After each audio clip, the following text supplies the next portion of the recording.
Reading complete sentences directly from a visual aid, or even just having them displayed behind you while you repeat them word for word, doesn't help your audience retain the material. In fact, it's distracting, and it pulls the attention away from what's important. You, the speaker. When it comes to a visual aid, cliches like less is more and a picture is worth 1,000 words are actually relevant. You see, the purpose of any effective visual aid is to supplement your presentation. What you say as a speaker should be what captivates the audience, not the material displayed behind you. Concise bullet points with keywords are good substitutes for large blocks of text or complete sentences. This isn't to say that all visual aids are distracting and unnecessary, or that they should just be boiled down to a list of bullet points. They can be a great tool for emphasizing the structure and main points of your presentation, as long as you use them effectively. Headers, for example, remind your audience of what topic you're discussing.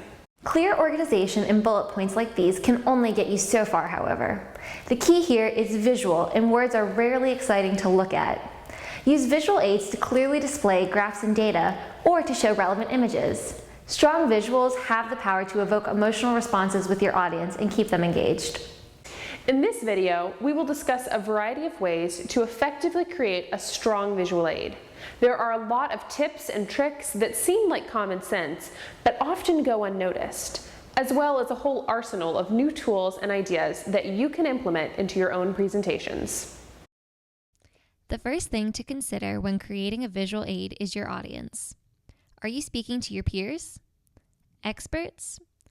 How much do they know about your topic? Does your visual help you explain it appropriately? Does your audience appreciate humor, or are they looking for a more serious presentation?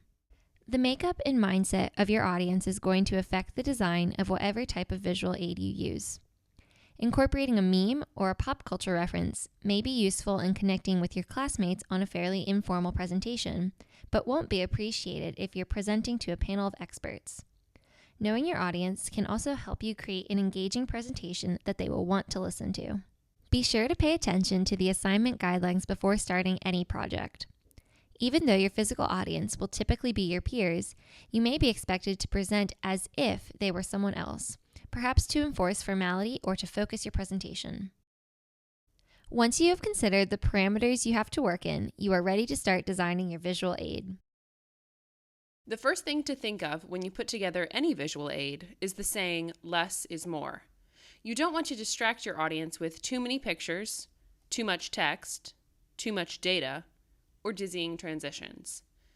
Always keep in mind the purpose. Your visual supplements the information that you provide as a speaker. If you keep your visuals clean and clear, you'll also keep your audience's attention. This doesn't mean you should overload your visual with just any image, however. Find quality images and think carefully about the effect of the visual you choose. Avoid using clip art and stop photos to demonstrate your point. Really put in the effort to find images that say exactly what you want them to and evoke the right response from your audience. It's also helpful to use themes to make your visual aid cohesive. This means more than just using a pre-selected setting on PowerPoint. You can customize a theme or create your own and save it for other presentations. Themes can also apply to specific areas of the visual aid as well. Keep the same color scheme going throughout your presentation, use photos that complement each other, and stick with the same font or fonts to make your visual aid look polished and professional. Looking like you're prepared is never enough, though. The most important part of using a visual aid in a presentation is to practice with it. Remember, the visual aid is only there to supplement your spoken word.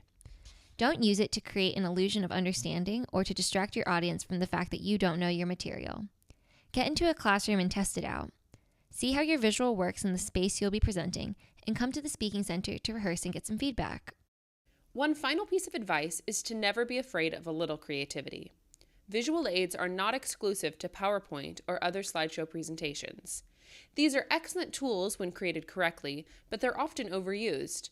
Think of all the other exciting things you could use to visually reinforce your main points. You can check out a few good examples in the next section. Let's review. First, for strong visual aids, consider your audience. Once you know who you're presenting for, start working on your presentation. 2. Remember, less is more. Try not to overload your visual. It's only meant to supplement the content that you provide as a speaker. Third, pay attention to the quality of the images you use. It's best to avoid clip art and stock photos. 4, when you're putting together the presentation, consider applying cohesive themes. This goes for the background, color schemes, images, and fonts. Fifth, once you're finished, you need to practice your presentation to really make sure you know how to work within the space that you're given. And finally, 6, be creative. Don't just settle for any average visual aid. Really put in the effort to make something new. Now that you know how to put together an effective visual aid, it's time to see some examples in action. Click Next in your Canvas window to continue.